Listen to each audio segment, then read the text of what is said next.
في أحد أحياء المدينة الصغيرة، كانت تقبع مكتبة قديمة تدعى مكتبة الذكريات.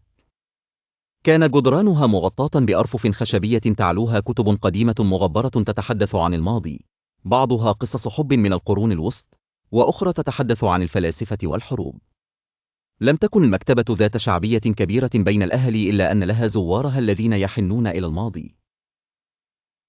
في أحد الأيام، دخلت فتاة تدعى ليلى إلى المكتبة.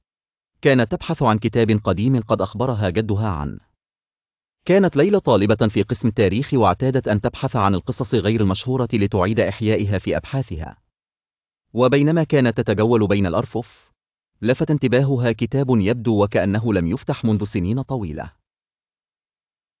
قامت ليلى بنفض الغبار عنه، وقررت أن تأخذه لزاوية هادئة لتقرأ منه بضع صفحات.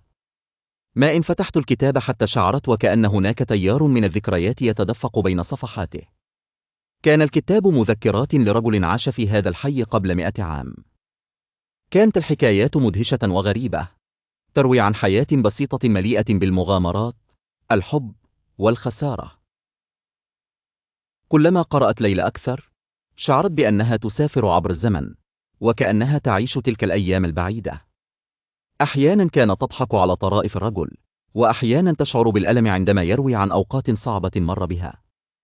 لم تدرك ليلى كم من الوقت مضى وهي غارقة في عالم هذا الرجل، إلا عندما أغلقت المكتبة أبوابها وأعلنت موظفة المكتبة عن موعد الإغلاق.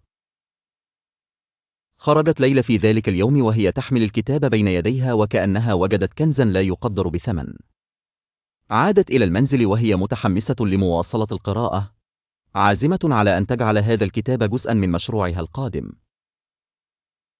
كانت مكتبة الذكريات دائما مكانا للذين يبحثون عن الهروب من ضجيج الحياة الحديثة والعودة إلى أيام زمان، حيث كان كل شيء يروى بصدق وسلاسة.